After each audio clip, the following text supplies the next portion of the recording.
téléspectateurs, bonjour et bienvenue à ce nouveau numéro de votre émission Séné-École, le miroir de l'école sénégalaise. Je vous rappelle que c'est une émission qui a pour vocation de rendre notre système éducatif beaucoup plus performant.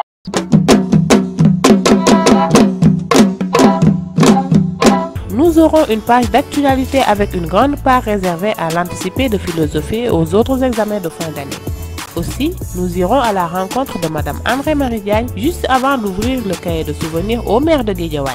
Ensuite, nous allons prendre une leçon de mathématiques au CEM4 Urbam, puis notre chronique sur la prise en charge sanitaire des élèves. Et enfin, nous vous ferons découvrir le tout nouveau complexe scolaire de Keur Massar.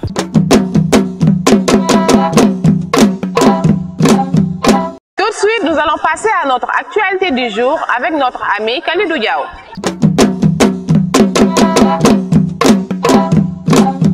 Chers téléspectateurs, bonjour et bienvenue à ce rendez-vous d'actualité de l'éducation.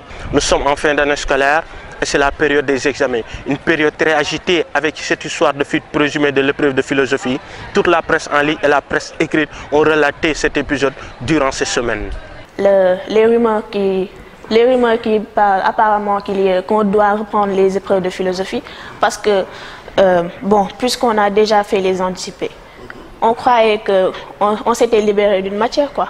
Parce que, puisqu'il y a une matière de moins, donc on pourra se concentrer sur les autres. Mais maintenant, avec les rumeurs, on ne sait pas si on va faire les anticipés ou pas, si on va les reprendre du moins. Donc, ça nous bouleverse, ça nous tourmente. Il y aurait, moi je n'en ai pas la preuve, il y aurait une fuite portant sur le premier sujet des séries littéraires. Il paraît que des élèves en auraient disposé la veille, etc. Mais je n'en ai pas la preuve matérielle. Bon, cela a conduit à une situation un peu de confusion. Il y a eu des collègues de philosophie qui sont réunis un peu en une structure, dont j'oublie le nom, et qui ont demandé un peu le boycott, etc. Parce que, disent-ils, il faudrait qu'il y ait une enquête, etc. Bon, moi je dois dire, j'ai pris position très clairement sur Sud FM, je crois, et RFM, en disant que, bon, je ne suis pas partisan de ce boycott-là, parce que quand vous avez la posture d'un enseignant, il ne me semble pas que ce soit dans la presse qu'on doive aller en premier pour faire du déballage. Si moi, par miracle, un élève m'avait envoyé un sujet en me disant mon premier réflexe, ce n'est pas d'appeler la presse, ce serait de manière professionnelle d'aller vers les autorités compétentes de l'office du bac. Parce qu'en tant qu'enseignant, je suis un démembrement de l'État. Et en tant que je suis un démembrement de l'État, il y a une responsabilité qui pèse sur moi. Le bac est une affaire sérieuse qui peut mettre en cause la crédibilité non seulement de l'office du bac, mais de l'État du Sénégal et de notre bac au niveau international. Ce qu'il y a à dire, c'est ça. Mais ce qu'il faut noter, c'est que les collègues, quand même, n'ont pas suivi ce mot d'ordre de grève.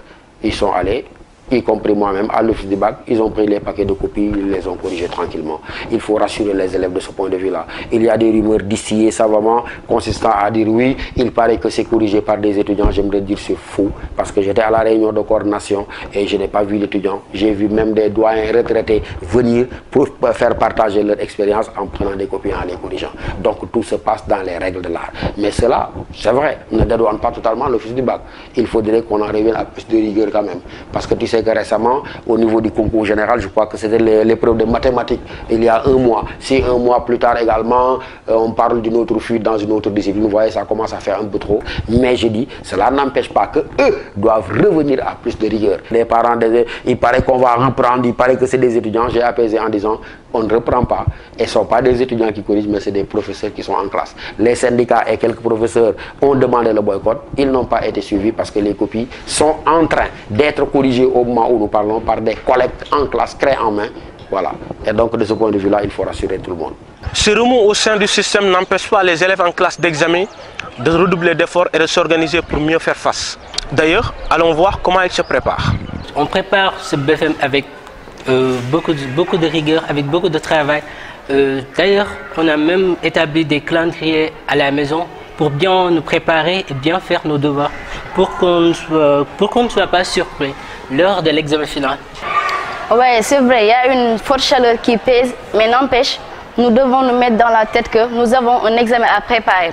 De ce fait, on fait de notre mieux pour être à jour avec nos leçons et aussi de faire suffisamment d'exercices pour ne pas avoir de surprise quand on nous présentera des épreuves.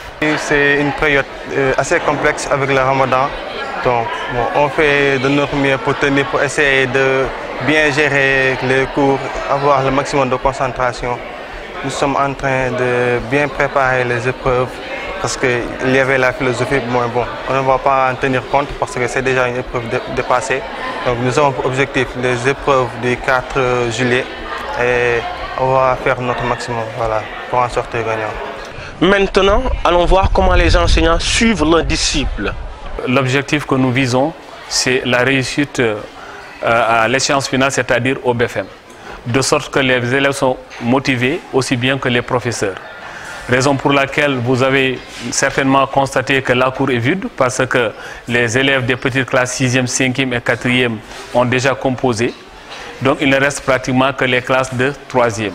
Et on n'a pas constaté d'absents au niveau des élèves.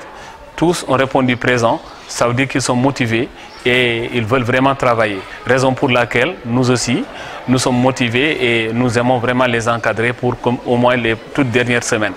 On leur parle parfois. Si on voit par exemple que de bons élèves ont tendance à avoir, ou bien que leurs notes ont tendance à baisser, on les appelle, on leur parle, on leur demande ce qui ne va pas. Certains vont vous en parler, d'autres vont vous dire qu'il n'y a rien. Les forces ont tendance à diminuer, donc vraiment on est au dernier réglage, mais quand même difficilement parce qu'on sent la fatigue des élèves.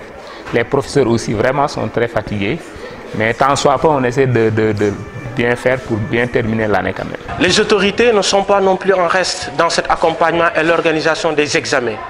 D'ailleurs, les anticipés de philosophie, le bac technique et le CFE ont fait l'objet d'un suivi minutieux à Pékin et dans presque toutes les autres localités.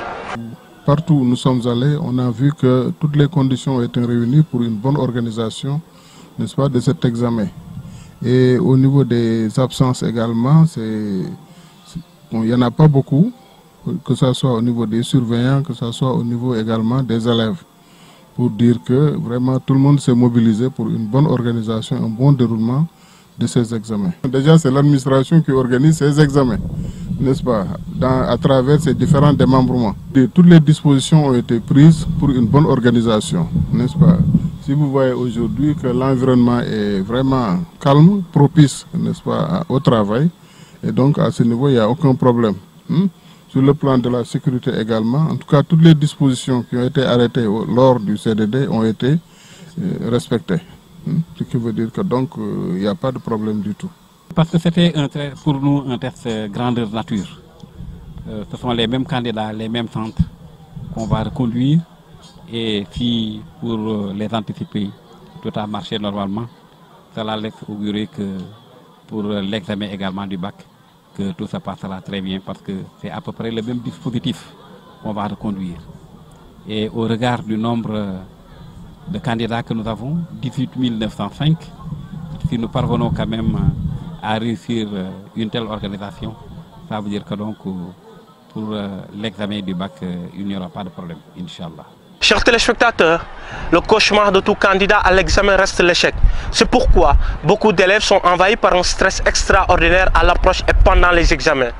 Nous avons interrogé le docteur Alioudia de l'inspection médicale des écoles pour en savoir davantage. C'est la fin de l'année et nous avons très souvent de recevoir des élèves qui ne sont pas malades en fait, qui n'ont pas de pathologie, mais qui présentent surtout une fatigue généralisée parce qu'il y a beaucoup de l'année à durer, également un surmenage il se présente en général sous forme de petits symptômes, des maux de tête, ou bien dit carrément docteur, tout ce que j'apprends, je n'arrive à rien retenir. Vraiment, c'est d'ailleurs le motif le plus constant et ils sont angoissés également parce que bon, pensant que en ce moment-là, si je n'arrive à rien retenir, c'est vraiment quand même plus compliqué. Donc c'est un état de stress quand même constant à ce moment-là.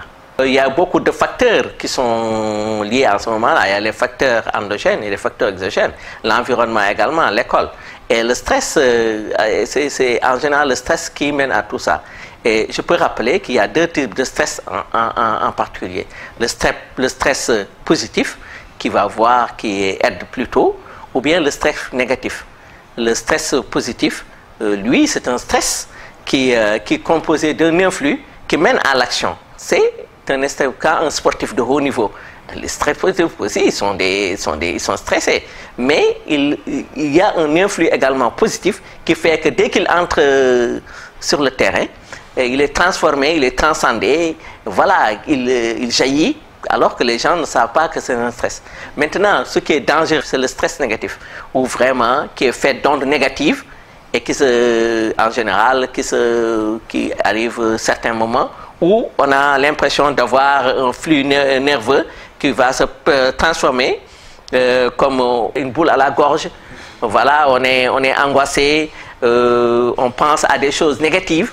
Voilà, c'est ça, c'est le stress négatif. On est oppressé. Nous sommes tous des parents d'élèves. Mais je sais bien que les enseignants, ce sont les plus proches des élèves. Et je pense bien que quelquefois nous-mêmes, ce sont ceux qui nous envoient plus des élèves, ce sont les enseignants. Bon, donc eux, quelquefois, effectivement, ils voient des signes annonciateurs. L'enfant qui est, on voit tout de suite, il est recroquevillé, il ne parle pas, alors qu'il participait beaucoup à l'école. Tout de suite, on voit qu'il ne participe pas, qu'il est un peu, même s'il ne dort pas, en tout cas, il est réservé. Et à la sortie, il voit le changement de comportement. Et ça, les enseignants, quand même, ils sont très observateurs et ils arrivent à le détecter. Quel sera le rôle maintenant des parents dans ces situations? Parce que ce devraient être les premiers concernés quand même. Mais malheureusement, en tout cas, il faut beaucoup de choses pour que les parents puissent également participer à cette période qui est un peu quand même délicate dans l'année scolaire. Tous les candidats peuvent être concernés, hein, mais vous imaginez que c'est le bac qui est l'examen le plus difficile, qui demande beaucoup plus d'énergie. C'est au bac vraiment qu'on a beaucoup plus de des cas comme ça. Et on va y revenir. Moi, je dis qu'il y a 3 ans, 4 ans, on a eu un cas de décès d'un élève au bac, d'un terminal, qui a fait un stress. Bon, les gens ont parlé de qui, mais après, on s'est rendu compte que c'était un stress permanent qu'il était. Il ne mangeait pas. Les parents n'ont pas remarqué cette chose. Il était angoissé. Et lorsqu'on a fait l'autopsie, il n'y avait rien dans son estomac. Pendant 3-4 jours, il ne buvait que du café.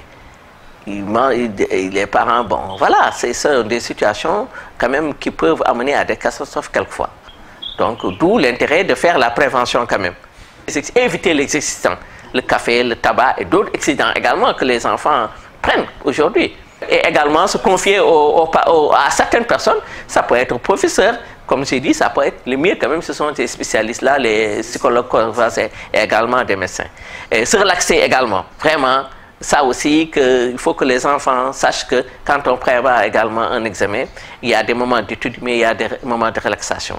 Se relaxer un peu, sortir un peu de tout cet environnement. C'est pas parce qu'on s'est relaxé 1-2 heures ou bien une matinée qu'on va rater un examen. Non, c'est important alors qu'on permet de recharger les batteries. Faire du sport, faire régulièrement des sports, marcher, même si on n'arrive pas comment dirais-je, à faire du footing ou n'a pas, mais marcher, évacuer un peu, bien manger, vraiment. La nutrition également joue un rôle important. Il faut manger des besoins en protéines, en lipides et en glucides. Tous ces éléments ont des rôles à jouer. Mesdames et messieurs, c'était tout pour votre page d'actualité. Restez scotchés à votre émission Séné École et à la RTS2.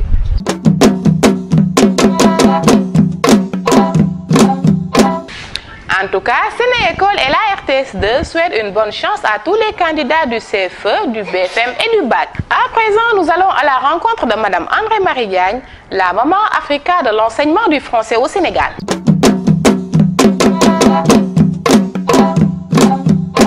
Je m'appelle André-Marie Diagne, coordonnatrice nationale du réseau des professeurs de français pour l'éducation des filles et la formation des femmes en Afrique. Rassembler le plus possible les professeurs de français autour des causes que nous avons en commun, c'est-à-dire le travail, l'amour de la lecture, la réussite et l'accompagnement des élèves tout au long de notre vie. C'est une vie d'enseignant au service de la jeunesse de nos pays, du continent. Les jeunes filles, comme tous les jeunes gens, puissent exercer n'importe quel métier et surtout s'adapter à l'évolution des métiers dans le monde qui est aussi un monde planétaire.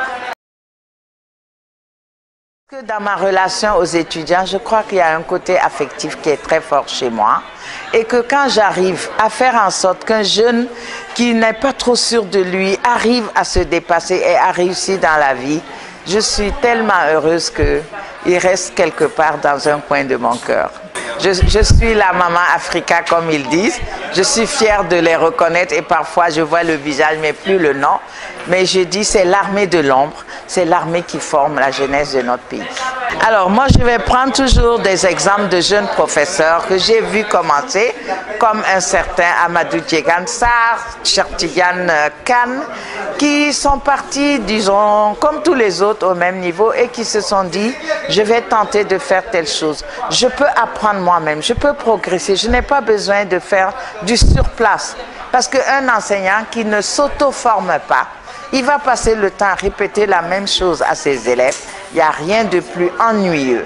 À certains futurs enseignants, je leur dis, si vous êtes ennuyé et ennuyeux dans la classe, allez à Sorano faire du théâtre. Alors, à ce propos, mon fils me dit, maman, n'est-ce pas que tu es à la retraite? N'est-ce pas que tu devrais te reposer? Bon, je crois que ce week-end, je vais en profiter. Mais quand une action m'appelle, j'ai du mal à refuser d'apporter ma contribution. Je crois que je tiens ça de mon grand-père qui a été centenaire et qui jusqu'à 100 ans allait au champ sur sa bicyclette. L'amour du travail, le partage, je le tiens aussi de ma mère, ce sens du partage et en tout. Fileuse d'amour, c'est aussi un hommage à toutes les femmes et c'est aussi le produit de ces ateliers d'écriture, ce qui montre que quand on apprend quelque chose, on apprend à bien le faire, et bien, on en tire de la satisfaction. Alors, en 2015, l'ensemble des professeurs de français que j'ai formés a décidé, pour mon départ à la retraite, de me fêter. Ça a été une fête inoubliable et la RTS donc a rendu compte de cette fête et lorsque le président a été informé qu'après 40 ans de service dans l'éducation nationale, je n'avais jamais été décorée, un mois après, il avait signé le décret qui me donne une médaille, mais je ne l'ai pas encore reçue. Je l'ai dit d'ailleurs au ministre de l'Éducation nationale. Sinon, j'ai eu les palmes académiques de la République française. Un événement un peu drôle, ça c'est un conseil pour les enseignants. Ma première classe de seconde au Sénégal, c'était dans les années 76. J'avais une seconde scientifique faite d'élèves venus justement de la banlieue, un peu perdus. Et dans cette classe, il y en avait un qui s'appelait Fall et qui, lorsque dans toute la classe, personne ne pouvait répondre à mes questions, je levais le regard vers lui, levais le doigt et je savais qu'il pouvait me trouver la réponse à ma question. Alors un jour, je pose une question, tout le monde baisse les yeux et du fond de la classe, quelqu'un dit le nom de l'élève. Alors ça fait tilt dans ma tête. Un professeur, il doit enseigner pour toute la classe. Un professeur ne doit pas avoir de chouchou. Un professeur doit éviter de se polariser sur un élève parce que sinon tous les autres vont baisser les bras. Ça, c'est un peu le côté, je dirais, amusant de ma carrière. Ça m'a beaucoup appris. Ce que je regrette, peut-être de n'avoir pas pris assez de temps pour écrire. J'ai besoin de me retirer, j'ai envie d'écrire beaucoup plus maintenant. Donc l'heure de la retraite va peut-être sonner.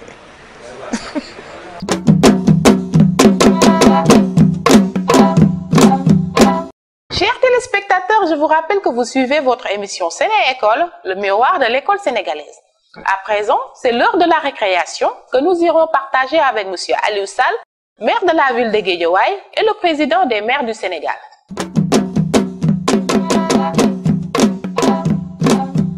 Je me rappelle donc toujours ces moments de militantisme en tant qu'élève, en tant que dirigeant de grève au lycée Coumba Ndoffène Diouf. Mes entretiens très passionnants avec mon proviseur Modou Touré, doyen formidable, pédagogue, rigoureux, qui s'étonnait toujours de me voir impliqué dans des grèves souvent très radicales, alors même que je faisais partie du groupe d'élèves sur lequel comptait le lycée pour atteindre des résultats exceptionnels, notamment aux différents examens et concours. Et donc il était toujours très gêné de me voir impliqué à ce niveau. Et moi, à mon tour, avec le manque d'expérience que j'avais, mais surtout avec mon militantisme d'alors, je m'étonnais que lui-même puisse être étonné de cela, puisque pour moi, la priorité, c'était mon engagement militant. Et donc, on a eu souvent des heurts, mais à la fin, quand j'ai quitté le lycée, c'était toujours très agréable de le rencontrer et de nous remémorer toutes ces histoires. Je me rappelle aussi nos négociations avec le ministre de l'Éducation à l'époque, Ibrahim Agnan. J'étais membre de la coordination des élèves du Sénégal. Et l'une de nos dernières rencontres où il fallait constater la rupture et consacrer l'année blanche. Nous étions décidés d'aller en année blanche puisque nous étions déjà au mois de mai, nous ne voyions plus la possibilité de faire valider cette année, alors que le ministère continuait à considérer que c'était toujours possible.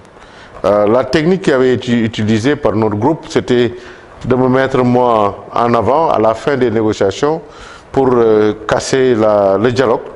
Et après un long discours très détaillé de monsieur le ministre Ibrahim Agnan, il me revenait la lourde tâche de répondre.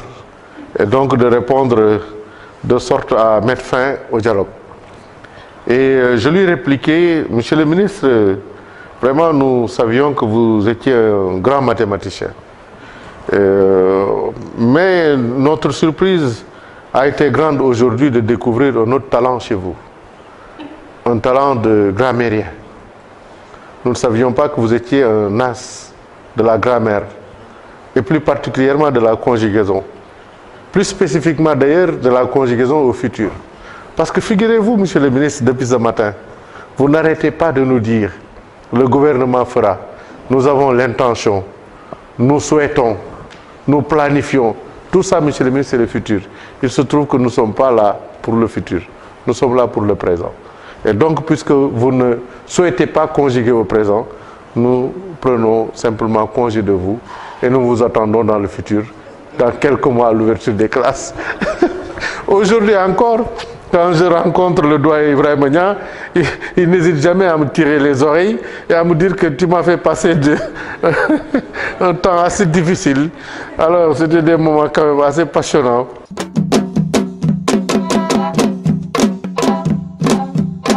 X plus 3y égale 5, 5x moins 2y égale 6. Malheureusement, je ne m'y connais pas trop, contrairement à Marie-Josée Préra qui va nous présenter notre leçon du jour.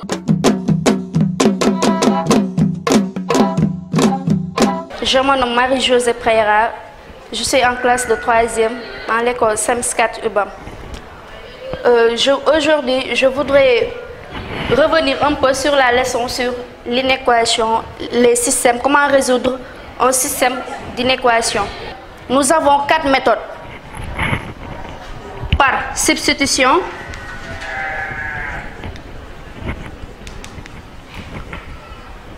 ou bien par addition,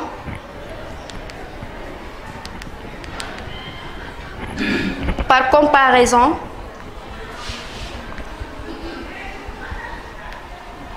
et la dernière méthode, c'est par la méthode graphique.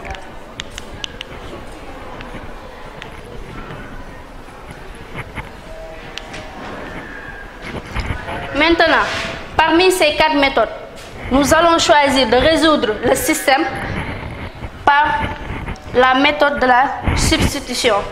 Pour résoudre un système par la méthode de la substitution, il faut d'abord choisir une inconnue et l'exprimer en fonction de l'autre. Dans l'équation 2, nous allons choisir, ici il y a l'équation 1, ici nous avons l'équation 2. Maintenant, dans l'équation 2, nous allons exprimer x en fonction de y. Très bien. x égale 2 moins 3. Ici, nous avons moins 2y, le signe va changer et nous aurons moins 2y. Maintenant, le moins 3 ne va pas changer. Puisqu'on a transposé, c'est le terme qu'on a transposé qui va changer de signe. Donc, nous aurons x égale moins 3, moins 2y. Deuxièmement, nous allons prendre la valeur de x, le remplacer dans l'équation qu'on n'avait pas pris. C'est quelle équation? L'équation numéro 1, très bien. 2 facteur de moins 3 moins 2y. Moins 3 moins 2y, c'est la valeur de x. Moins 2y moins y égale 4. Très bien. 2 facteur de moins 3, c'est moins 6. 2 facteur de moins 2y, c'est moins 4y. Moins y égale 4. Moins 5y égale 10. Très bien. On n'a pas encore fini, on continue, puisqu'on nous demande y. Or que ici, nous avons moins 5y. Donc, nous aurons y égale 10 moins 5. Y égale moins 10. Pourquoi moins 10? Puisque ici nous avons un signe positif. Moins fois plus, ça nous donne un signe négatif. Donc c'est moins 10 sur 5. Y égale, on simplifie. Très bien. Y égale moins 2. Comme x égale moins 3, moins 2y, alors x égale moins 3, moins 2, facteur de, vous reprenez la valeur de y, moins, très bien, moins 2, x égale 1, s 1, la valeur de x d'abord, après la valeur de y. Et puis vérifier si les deux solutions vérifient le système. Merci.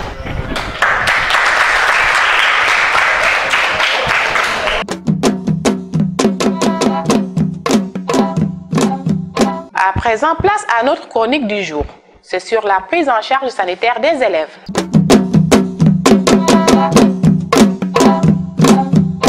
L'école sénégalaise est malade. C'est une phrase qu'on a l'habitude d'entendre et qui fait souvent allusion aux grèves cycliques. Mais au sens propre, l'école sénégalaise est vraiment malade. Chaque année, combien d'enseignants s'écroulent dans leur salle de classe ou chez eux? Combien d'élèves sont victimes de petits accidents ou piquent des crises en plein cours? Malheureusement, les premiers soins font souvent défaut dans la plupart des établissements scolaires. Alors, j'ai eu à vivre des cas d'élèves, surtout élèves filles, qui ont eu à entrer en transe pendant le cours. Donc c'était une situation très délicate parce que c'était la première fois que j'étais confrontée à une telle situation. Donc tout au début, la gestion était très très difficile parce que j'avais peur. C'est le fait d'être en classe en train de faire cours et hop, il y a un élève qui tombe, qui crie, qui bave des fois, qui a les yeux rivés au plafond, et tout le reste de la classe crie, c'est des cris, madame, madame, elle est tombée, madame, venez voir, etc. Je crois que, par exemple, dans l'établissement, la majeure partie des collègues, les gens sont profanes par rapport à une telle situation. Il y en a qui disent que c'est des choses surnaturelles. Des fois, on parle de rap, les autres parlent de Djiné Maïmouna, les autres parlent de crise épileptique. Donc, en fin de compte, on ne sait pas exactement ce qui se passe. Pas plus tard que l'année dernière, donc j'ai eu au moins 3-4 cas comme ça, donc qui nous arrivent, et les causes sont diverses. Des fois, c'est des cas de fracture, des fois, c'est des élongations, des fois, c'est juste des contusions. Mais les autres causes, c'est souvent lié à des maladies telles que l'asthme, la drépanocytose et souvent aussi c'est des crises épileptiques. Donc souvent qui arrivent au cours de la séance d'éducation physique. Et moi, ce que j'ai eu à faire, c'est d'aller faire appel à l'administration. J'allais voir les surveillants qui venaient m'aider à transporter, par exemple, l'enfant au niveau de la surveillance et à avertir les parents. Mais ce que je peux dire, c'est que c'est une situation vraiment qui n'est pas confortable par rapport aux enseignements. Parce qu'on perd du temps. Tu vas prendre au moins 20 minutes à essayer de rétablir un climat serein pour pouvoir poursuivre les enseignements. Donc c'est très difficile. Pourtant, les parents d'élèves du privé comme du moyen secondaire public cotisent chaque année une somme modique pour la prise en charge sanitaire des enfants, comme le préconise l'arrêté interministériel 003-207 du 17 mars 2004 relatif à la mobilisation et à l'utilisation des ressources générales par les établissements scolaires. Pour chaque élève, si je ne me trompe, nous reversons 200 francs. Si je me trompe, il faut que je vérifie, mais je crois bien que c'est ça que nous reversons chaque année et nous sommes quittes avec l'IEMA. Et oui, il s'agit surtout pour beaucoup de chefs d'établissement d'être en règle par rapport à l'inspection médicale des écoles. Bon, je rappelle quand même l'initiative, c'est vraiment effectivement, il y a des années où les inspections médicales des écoles étaient devenues des structures vétustes où il n'y avait aucun équipement, même il n'y avait même pas d'alcool pour soigner les élèves. Et le ministre de l'Éducation nationale a pris une circulaire pour demander, pour renforcer les capacités de travail aux inspections, pour de toutes les inspections de casse dans toutes les régions, ils doivent verser 200 francs à l'inspection médicale des écoles. Et à Dakar, que je connais, c'est vrai qu'il y a des établissements qui ne versent pas et on les signale aussi. Malheureusement, les attentes par rapport à cette institution ne sont pas énormes. Oui, c'est très, je pense que c'est pas efficace, je pense que c'est pas important, mais c'est important pour nous. Vous savez, l'inspection médicale des écoles, c'est une structure de prévention et de promotion de la santé. Les gens n'oublient pas ça. C'est pas un hôpital. C'est pas où on soigne ou on opère. C'est toujours la prévention. Et nos visites médicales ont une vision préventive. C'est pour détecter très tôt les maladies et pour les orienter. C'est pas pour soigner. En fait, soigner, c'est un peu, on est obligé de faire des soins, mais en tout cas, notre mission principale, c'est la prévention. Dans le cadre de cette prévention, l'inspection médicale des écoles effectue chaque année des visites dans les collèges et les lycées publics et les élèves auscultés sont fichés. C'est lors de la visite médicale qu'on peut détecter le plus souvent ces cas de maladie et autres, mais comme la plupart du temps aussi, ce sont des dossiers qui ne nous parviennent pas. Donc moi, le plus souvent, ce que je fais particulièrement, c'est de demander s'il y a des élèves qui suivent un traitement spécifique, les asthmatiques, parce que lors de la séance, ils n'ont pas le même régime. Maintenant, c'est la conservation de ces fiches qui pose problème. Au début de l'année, on laissait les fiches avec les établissements, mais à un moment donné, chaque fois qu'on revenait pour faire le suivi, soit la fiche était détruite ou bien avec la conservation, finalement, on revient, on ramène les fiches actuellement pour les élèves qu'on a vus. On a leur fiche médicale à l'inspection médicale des écoles. Bon, dans tous les cas, je pense bien que il faut plus de moyens pour pouvoir organiser et voir tous les élèves au minimum. Malheureusement, avec le manque de moyens, peut-être qu'on n'arrive pas à faire tous les élèves. Parce que vous savez que malheureusement, il n'y a pas de médecin. Moi, je suis le seul médecin de la région qui est chargé des aides. Donc, il faut que nous recrutons des médecins contractuels.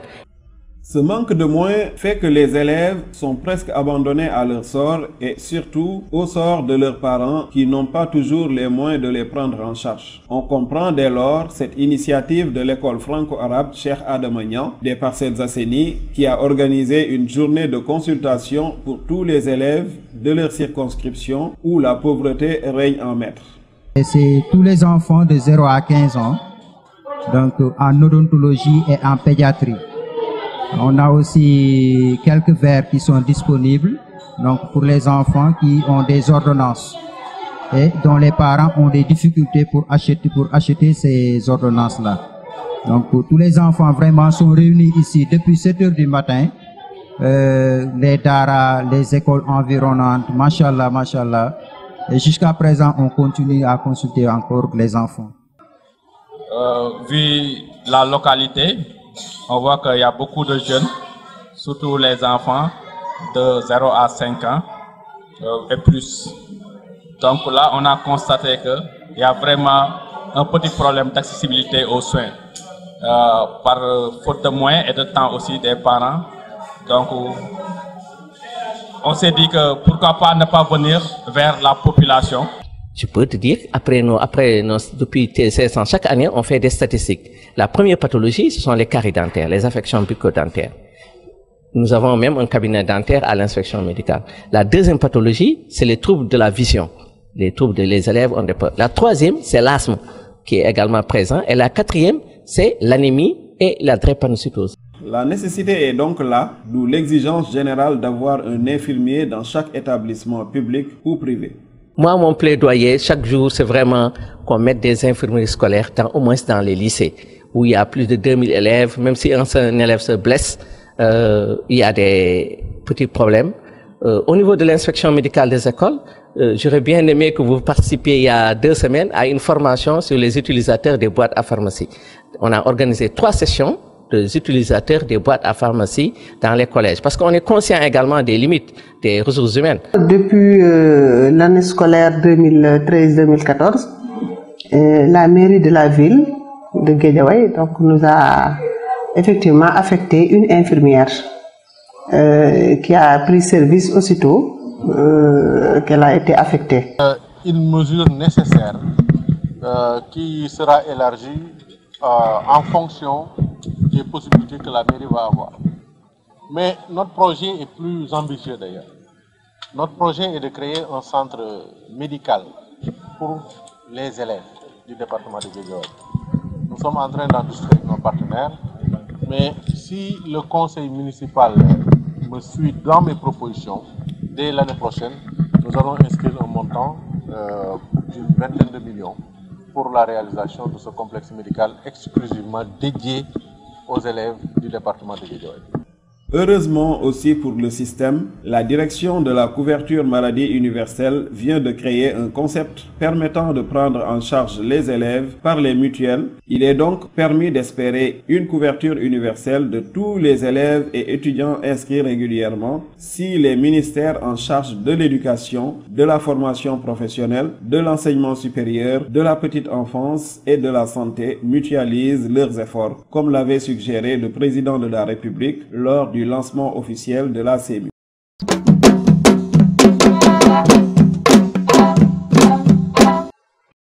Amis téléspectateurs, je vous rappelle que vous suivez toujours votre émission Séné École, le miroir de l'école sénégalaise. Notre dernier élément porte aujourd'hui sur le tout nouveau complexe scolaire de Keur Massar. Ce complexe a comme particularité l'introduction de l'enseignement religieux.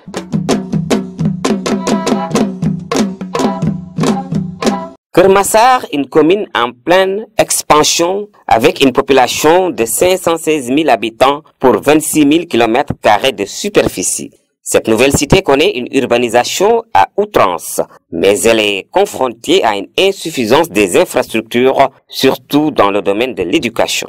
C'est pourquoi la Fondation Cheikh Eid a décidé d'offrir ce complexe scolaire à la commune de Keur Massar au grand bonheur de l'inspection d'académie de Pikine Guédiawaye.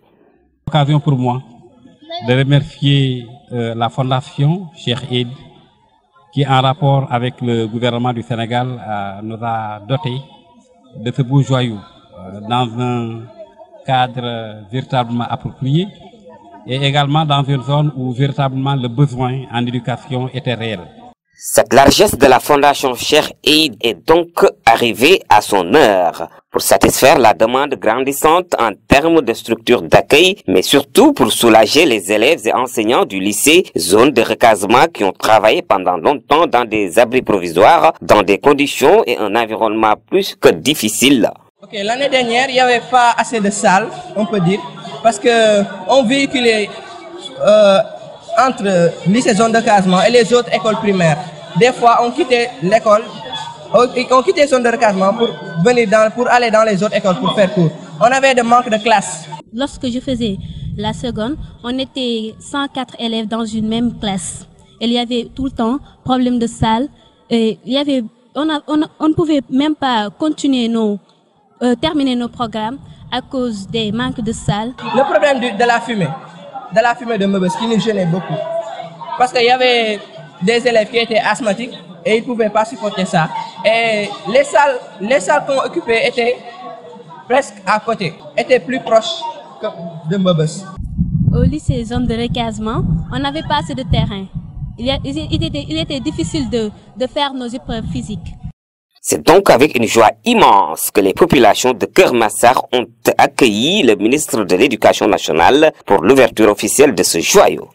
Merci, merci, merci du fond du cœur. C'est au nom de tous les parents que nous adressons nos remerciements à tous ceux qui, de près ou de loin, ont concouru vraiment à mettre sur place cet édifice. Actuellement, nous croyons pouvoir travailler dans de meilleures conditions et nous remercions vraiment la Fondation Aid.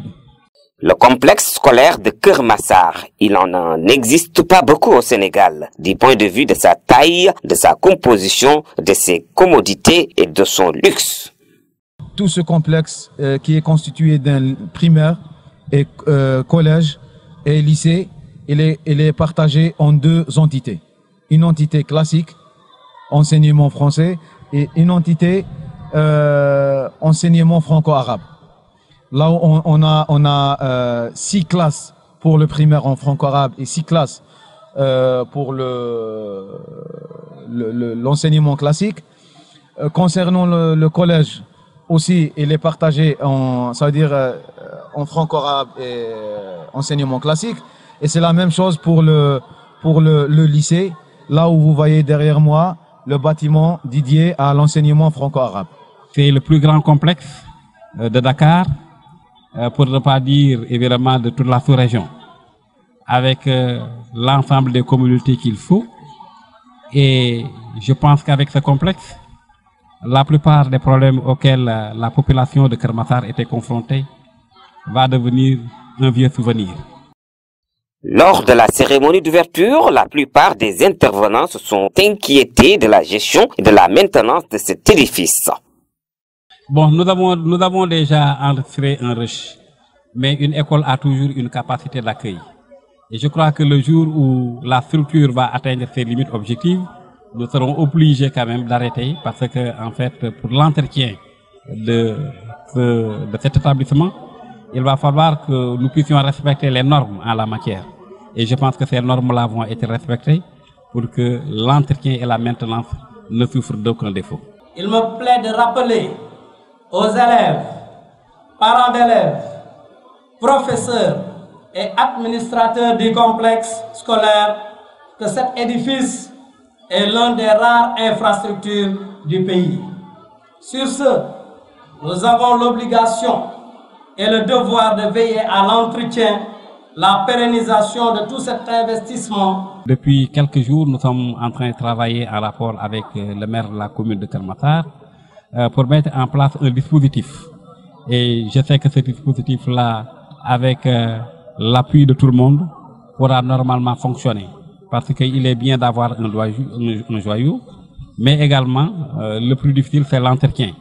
Et tout ce rapport, toutes les dispositions vont être prises de manière à ce que, véritablement, l'entretien et la maintenance ne puissent souffrir d'aucun défaut.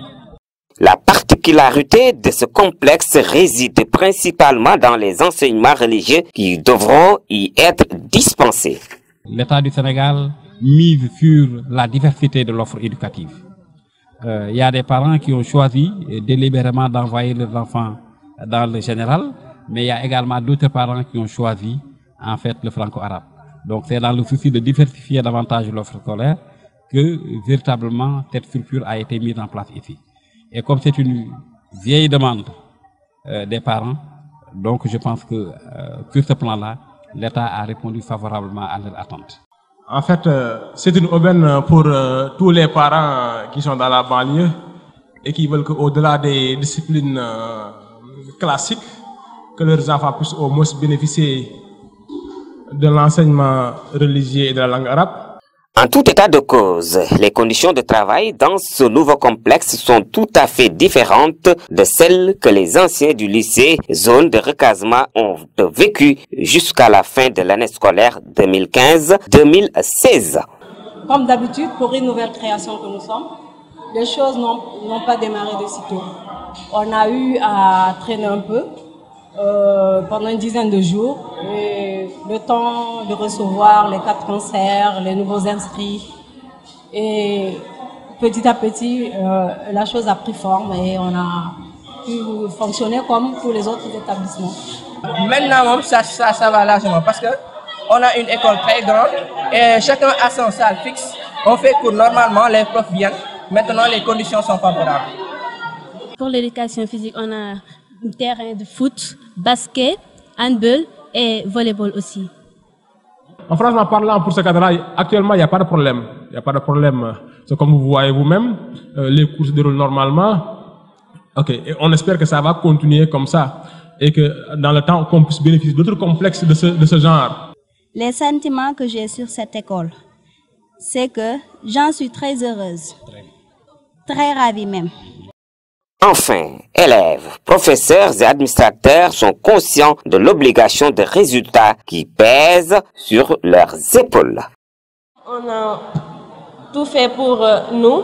On doit faire tout pour étudier, avoir de bonnes moyennes et ne pas décevoir ceux qui ont construit l'école, fait tout pour nous.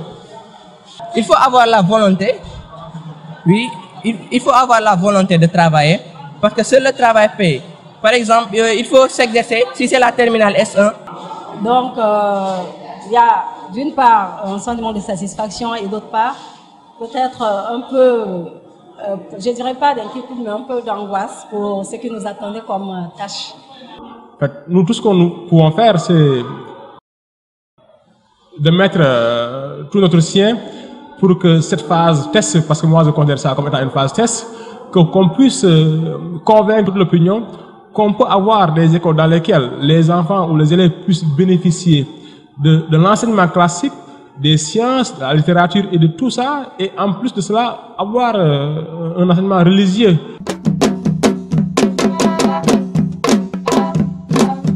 Mesdames et messieurs, c'est dans cette magnifique salle d'informatique du CEMS 4 Urban que nous allons terminer cette émission Séné École. Je vous rappelle que vous pouvez toujours interagir avec nous à partir de notre page Facebook pour les jeunes Sénégal. Je vous donne rendez-vous dans un mois, toujours sur votre chaîne préférée.